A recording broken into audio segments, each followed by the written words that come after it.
Seperti yang saya bilang tadi ya, kalau pasta dikasih entah di VRAM, di chipset, di VRM, sekarang di sini bisa kawan-kawan lihat cahaya jelas, kelihatan jelas atau enggak. Intinya di bawah induktor di sini putih-putih, ini bekas pasta ya. Oke, kali ini saya kedatangan paket ya, dan ini beli PGA RTX 3060 Ti. Ini sebentar ya, biar nggak susah ngeditnya saya. Jadi ini dari Tokped ya.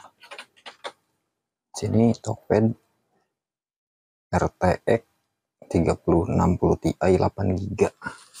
Dan infonya ini belum pernah diservis. Ya mudah-mudahan isinya memang benar gitu, belum pernah diservis. Ini saya lagi berantakan banget ya, lagi rebal VRAM.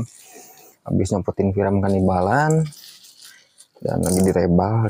Barusan datang paket ya. Dan saya suka sama yang gacha-gacha begini ya, penasaran ya. Yang belum tidur ini posisinya siang ya, saya jarang sih biasanya kerja siang, cuman karena tadi nanggung saya nggak tidur sekalian ini ya, habis nyopot VRAM kanibalan dan datang paket ya, datang paket sekalian coba kita buka ya. Ini saya video biar pasti apakah ini memang benar belum pernah diservis, karena seperti yang kita lihat ya di video-video saya ada beberapa PGA yang katanya belum pernah servis, ternyata isinya sudah pernah servis.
Ini MOSFET kayaknya nggak ada yang pecah ya. Sepertinya aman, nggak ada yang pecah. Cuman ini aduh, VRAM ini mengkhawatirkan banget. Biar saya rasa RTX 40 series mungkin. Ini harus di cleaning, benar-benar di cleaning sih. Nggak tahu ya, entah. Kalau masalah performa biar dingin atau gimana saya kurang tahu. Cuman saya sendiri lihatnya kayak apa ya, nggak enak aja lihatnya gitu, VRAM kotor. Apalagi ada mungkin yang pakai juga di VRM ya, di MOSFET dikasih pasta atau mungkin biar lebih dingin atau gimana. Cuman kalau saya pribadi kayak risih gitu lihatnya. Kayak ini udah pada kegores ya. PCB nya ya bekas, ini bekas apa namanya, bekas baut ya. Ini untuk di sini samping cuman kelihatan atau enggak saya nggak tahu. Oke, sekarang kita cek. Ini kayaknya nggak ada bekas servis. Kita cek seperti biasa, mode buzzer, teknik power. Oke, short ya. Kalau di sini aman, jadi di sini short. Oke, jadi ini untuk kondisinya, untuk video ini, jadi biar mastiin PGA ini bekas servis atau enggak. Tapi kelihatannya seperti yang kita lihat ya, ada bekas servis. cuman ini kondisinya aja mengkhawatirkan gitu, banyak pasta, cuman ya mudah-mudahan bisa hidup ya. Kalau dari ukur sih short biasanya MOSFET di sini ya, MOSFET short, dan yang kebakar juga nggak ada. Nanti paling videonya saya lanjut pas malam mungkin atau besok ya, entah kapan lah, nanti saya santai, saya sambung, kita bedah ya PGA ini, bongkar, cari yang short, mudah-mudahan bisa nyala, bisa dipakai lagi. Kita lanjut ya ini untuk PGA-nya yang tadi kita bongkar.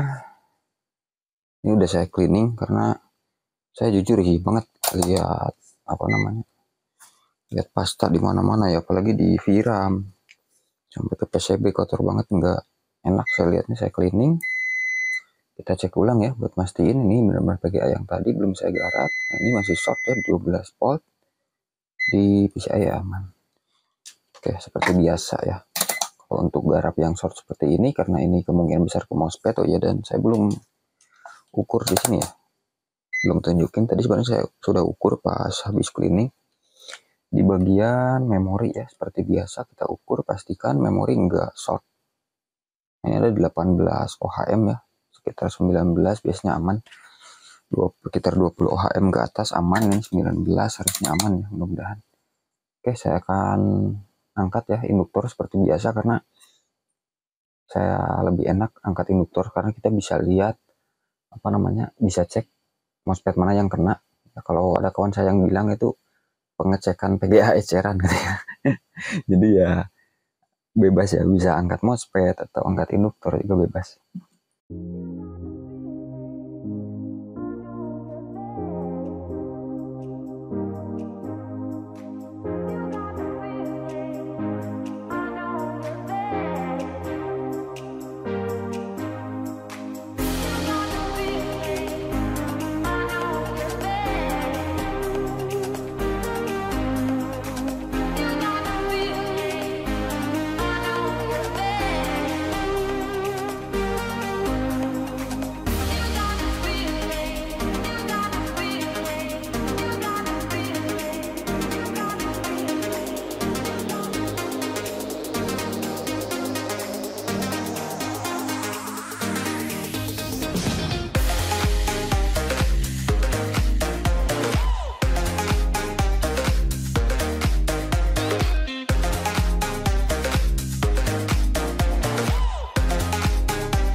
Oke, ini untuk induktor udah terlepas ya.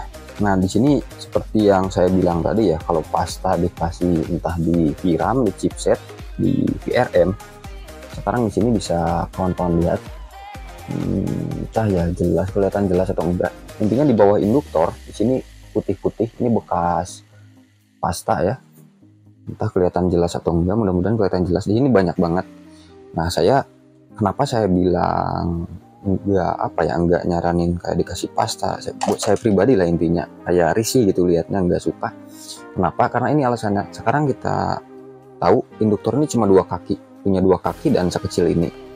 Nah, sekarang bayangkan kalau misalkan ini masuk ke bawah ini bukan dibayangkan lagi, ini udah pasti ya ke bawah VRAM tuh pasti bekas pasta ke chipset.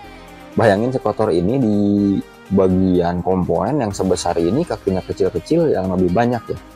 Walaupun ini nggak bikin short ya, kelama-kelamaan di kaki komponen ini akan ada resiko, entah itu korosi, entah nantinya kalau kena air jadi resistansi, misal kena lembab gitu ya, kurang lebihnya ya.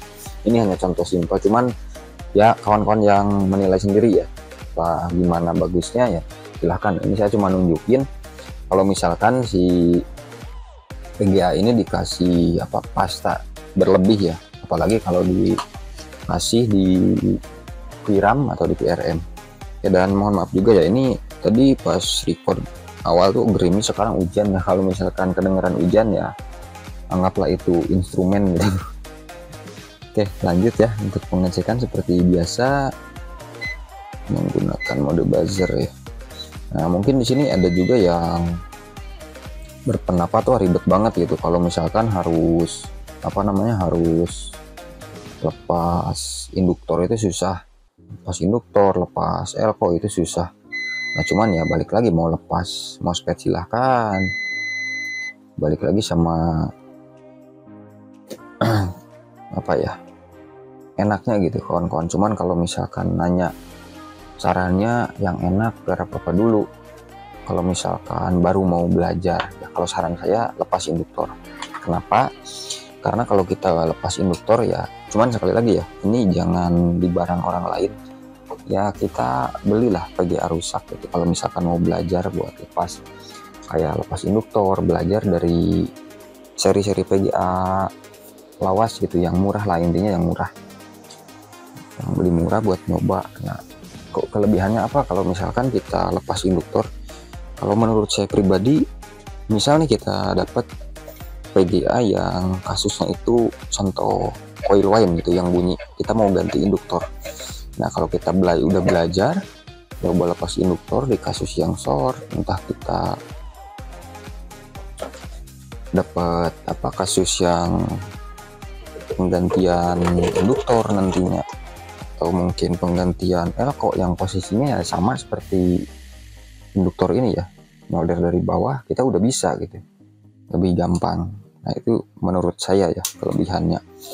Jadi nanti kita misalkan mau ganti induktor, mau ganti elko, kita nggak ini lagi ya, nggak harus ribet lagi nyoba. Aduh, ini susah banget gitu kalau kita udah belajar dari awal nyoba lepas induktor.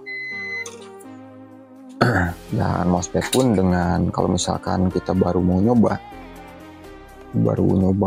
apa lepas MOSFET, saya yakin nggak langsung mulus nantinya pemasangan, karena kaki MOSFET ini banyak ya, dan kadang kalau misalkan kurang suhu nanti kurang presisi jadinya pemasangannya. Dan untuk MOSFET kalau misalkan ada kaki yang nggak nempel satu aja, itu efeknya bisa bikin short ke komponen lain, walaupun nggak semua kasus jadi short ke komponen lain. Apalagi kalau kita belum punya osiloskop ya. Saya juga belum kebeli osiloskop buat ngecek tiap MOSFET itu udah kerja dengan baik atau belum gitu.